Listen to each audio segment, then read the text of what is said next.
നമസ്കാരം. നമ്മൾ ഇന്ന് പഠിക്കുന്നത് കേരളത്തിലെ ആരോഗ്യക്ഷേമ പ്രവർത്തനങ്ങൾ. പരീക്ഷയ്ക്ക് ഒരു മാർക്ക് എന്തായാലും ഇതെന്ന് ഉറപ്പിക്കാം. ഡെയിലി 10 വീതം പഠിച്ചു പോകാം. സ്നേഹക്കോട്. മാനസികാരോഗ്യ കേന്ദ്രങ്ങളിൽ നിന്ന് സുഖം പ്രാപിച്ചവർക്കുള്ള കേരള സർക്കാരിന്റെ പുനരധിവാസ പദ്ധതിയാണ് സ്നേഹക്കോട്. മാനസികാരോഗ്യ കേന്ദ്രങ്ങളിൽ നിന്ന് സുഖം പ്രാപിച്ചവർക്കുള്ള കേരള സർക്കാരിന്റെ പുനരധിവാസ പദ്ധതിയാണ് സ്നേഹക്കോട്. അമൃതം ആരോഗ്യം. ജീവിതശൈലി രോഗങ്ങൾക്കെതിരെ 2011 കേരള ആരോഗ്യ വകുപ്പും ദേശീയ ഗ്രാമീണ ആരോഗ്യ ദൗത്യവും ചേർന്ന് തുടങ്ങിയ പദ്ധതിയാണ് അമൃതം ആരോഗ്യം. ജീവിതശൈലി രോഗങ്ങൾക്കെതിരെ 2011 കേരള ആരോഗ്യ വകുപ്പും ദേശീയ ഗ്രാമീണ ആരോഗ്യ ദൗത്യവും ചേർന്ന് തുടങ്ങിയ പദ്ധതിയാണ് അമൃതം ആരോഗ്യം. മാതൃജ്യോതി. ഭിന്നശേഷിക്കാരായ അമ്മമാർക്ക് പ്രസവാനന്തരം കുഞ്ഞിനെ സംരക്ഷിക്കുന്നതിനായി ആദ്യ 2 വർഷം വരെ പ്രതിമാസം 2000 രൂപ നിരക്കിൽ ധനസഹായം നൽകുന്ന കേരള സർക്കാരിന്റെ പദ്ധതിയാണ് മാതൃജ്യോതി.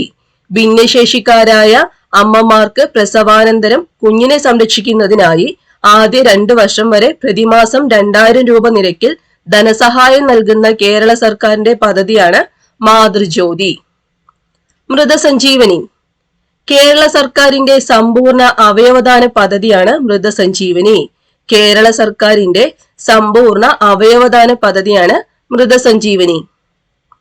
ആയുർദളം. എയ്ഡ്സ് ബോധവൽക്കരണത്തിന് വേണ്ടി കേരള സർക്കാർ ആരംഭിച്ച പദ്ധതിയാണ് ആയുർദളം. എയ്ഡ്സ് ബോധവൽക്കരണത്തിന് വേണ്ടി കേരള സർക്കാർ ആരംഭിച്ച പദ്ധതി ഏതാണ്? ആയുർദളം. കാരുണ്യ. ഹൃദ്രോഗം, വൃക്കരോഗം, ഹീമോഫീലിയ എന്നീ രോഗങ്ങൾ ബാധിച്ച് സാമ്പത്തികമായി പിന്നാക്കം നിൽക്കുന്നവർക്കുള്ള ചികിത്സാ പദ്ധതിയാണ് കാരുണ്യ. ഹൃദ്രോഗം, വൃക്കരോഗം, ഹീമോഫീലിയ എന്നീ രോഗങ്ങൾ ബാധിച്ച് സാമ്പത്തികമായി പിന്നാക്കം നിൽക്കുന്നവർക്കുള്ള ചികിത്സാ പദ്ധതിയാണ് കാരുണ്യ പദ്ധതി. അനുയാത്ര. കേരളത്തെ അംഗപരിമിത സൗഹാർദ്ദ സംസ്ഥാനമാക്കുക എന്ന ലക്ഷ്യത്തോടെ ആരംഭിച്ച പദ്ധതിയാണ് അനുയാത്ര.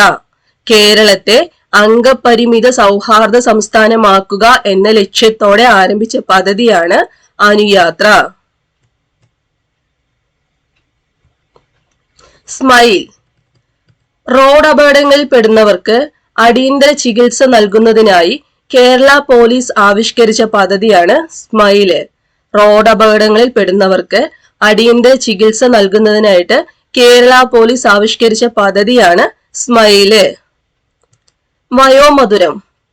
60 വയസ്സിന് മുകളിൽ പ്രായമുള്ള BPL വിഭാഗത്തിൽപ്പെട്ട പ്രമേഹ രോഗികൾക്ക് സൗജന്യമായി ഗ്ലൂക്കോമീറ്റർ നൽകുന്ന സാമൂഹ്യനീതി വകുപ്പിന്റെ പദ്ധതിയാണ് വയോമധുരം. 60 വയസ്സിന് മുകളിൽ പ്രായമുള്ള BPL വിഭാഗത്തിൽപ്പെട്ട പ്രമേഹ രോഗികൾക്ക് സൗജന്യമായി ഗ്ലൂക്കോമീറ്റർ നൽകുന്ന സാമൂഹ്യനീതി വകുപ്പിന്റെ പദ്ധതിയാണ് വയോമധുരം പദ്ധതി. സ്നേഹയാനം. അംഗപരിമിതരുടെ അമ്മമാർക്ക് ഇലക്ട്രിക് ഓട്ടോറിക്ഷ നൽകുന്ന പദ്ധതിയാണ് സ്നേഹയാനം. വിധവകളോ വിവാഹമോചനം നേടിയവരോ ഭർത്താവ് ഉപേക്ഷിച്ചു പോയതോ ആയ സ്ഥിര വരുമാനം ഇല്ലാത്ത 56 വയസ്സിന് താഴെയുള്ള അമ്മമാർക്കാണ് ഈ പദ്ധതി പ്രകാരം വാഹനം നൽകുന്നത്. അംഗപരിമിതരുടെ അമ്മമാർക്ക് ഇലക്ട്രിക് ഓട്ടോറിക്ഷ നൽകുന്ന പദ്ധതിയാണ് സ്നേഹയാനം. എല്ലാവർക്കും എന്റെ ക്ലാസ് ഉപകാരപ്രദമായെങ്കിൽ ലൈക്ക് ചെയ്യുക, ഷെയർ ചെയ്യുക, സബ്സ്ക്രൈബ് ചെയ്യുക. Thank you.